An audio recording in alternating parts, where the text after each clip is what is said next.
Welcome along to Amp Next Gen, the podcast that's following three athletes who are trying to qualify for Agegroup.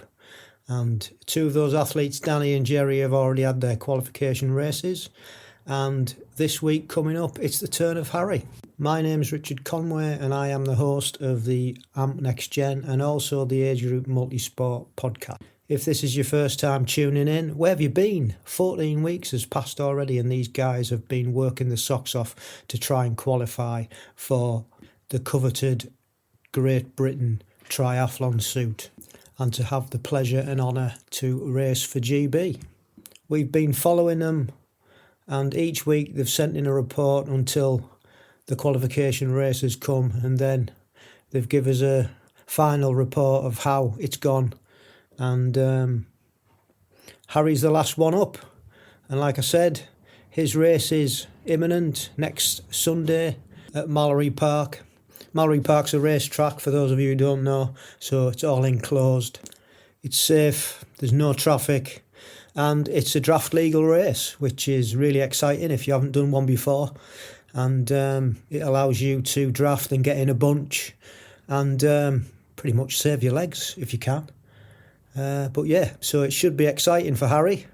And Harry's in the under-20s and there are three others in his age group that have put the money down.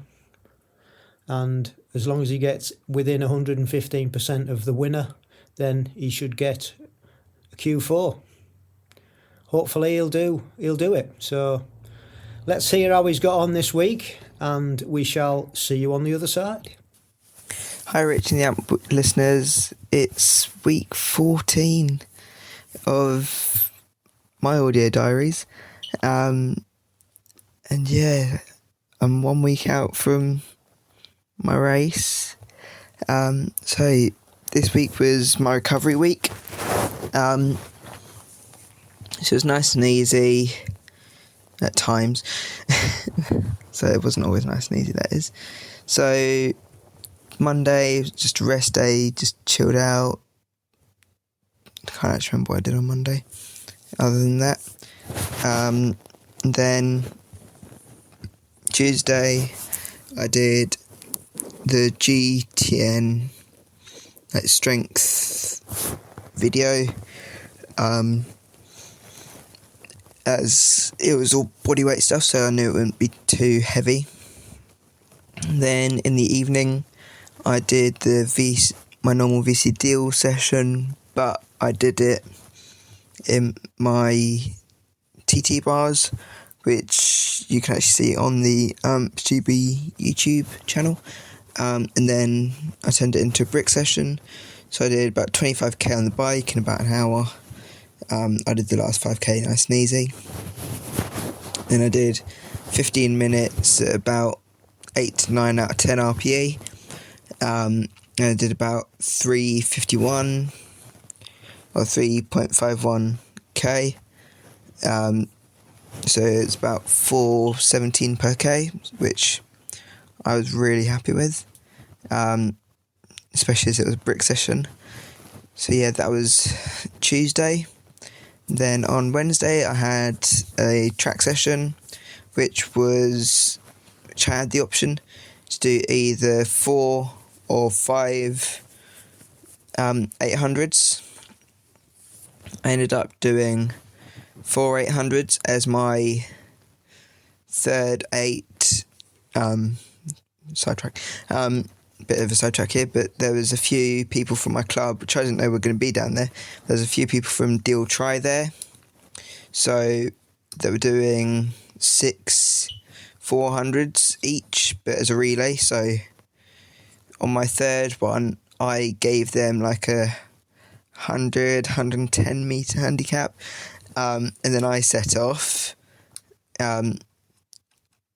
So they were relaying it, so they did a 400 each, and I was doing a full 800 by myself, but I was racing them. And I may have won it, so I pushed that one a lot more than the rest of them, as I wasn't going to be beaten by them. And then I did my last one at the pace that I was meant to be running at.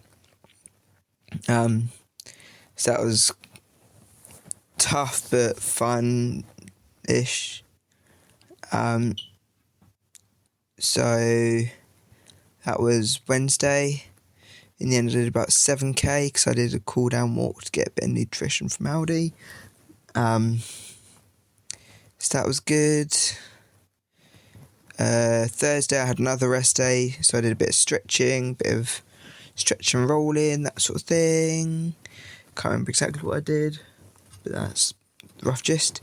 Friday I had another brick session, but it was a slightly different brick session, so I'm calling it a super try style brick session, which I'm not going to get onto that bit yet, but I called it a super try brick session, as it was essentially 10 minutes warm up run, so I did about 2k in, so that's not too bad.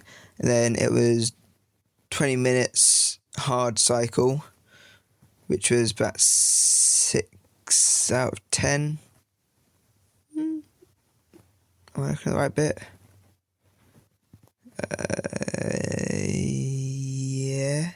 Yeah, which ended up being about 6 out of 10.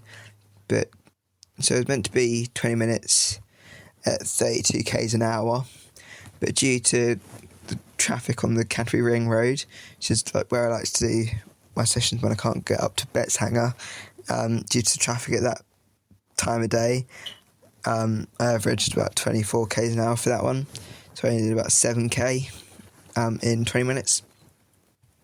And then it was a 10-minute run at 8 out of 10 RPE, so I ended up doing about 2.2k, so I was running about 4:30 per k average. And then it was another bike, which was again meant to be at 32 k's per hour, but I did 25 due to traffic, so that was about 8 out of 10 RPE-ish. As where I could push, I did really push. Then it was another run, which was about 10 minutes, which I did 2.3k. So I averaged about 4:16 per k, so that wasn't too bad.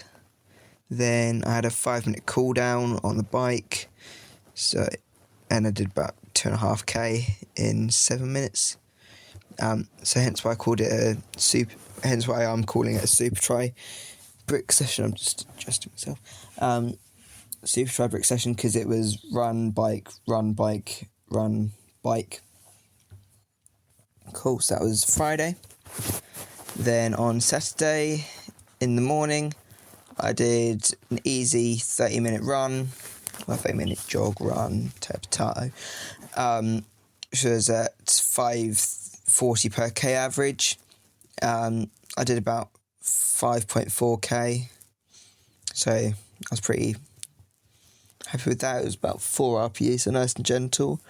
As later in the day, I went to watch Super Try E, volunteer up at Super Try E, up in London at the London Aquatic Centre, which was a really good race. It's good. It's a really good event. Really fun to watch. I'm really pleased that Beth won it for the Brits for the women's race, and I got to meet a lot of the people that I'll hopefully be at uni with and training with next year, or in September, should I say. So it was a good networking opportunity, as well as just nice watching a race. Then on Sunday, I could do anywhere up to 2 hours free. So we labelled it a free ride, as I had the option to do anywhere up to 2 hours. So I did an hour 45, and I did about 40k. So it was about 4 RPE, nice zone 2 ride. Averaged about 23 k's an hour, so pretty chuffed with that. Yeah, that was my week. It's been quite a gentle week overall. This week, as I'm recording on the Monday again, is my taper week. So got a couple of runs, got one brick, one bike session, and then race day. So, yeah, this will be one of my last recordings, which I'm excited about. Yeah, it's been fun doing these. And I shall see you in the next one. Thanks, Harry. He seems quite relaxed, doesn't he? Considering he's got race week coming up. He mentioned we'd put one of his bike sessions on the YouTube site channel that we're running, and if you want to go along and have a look at that, it's up there. It's AmpGB.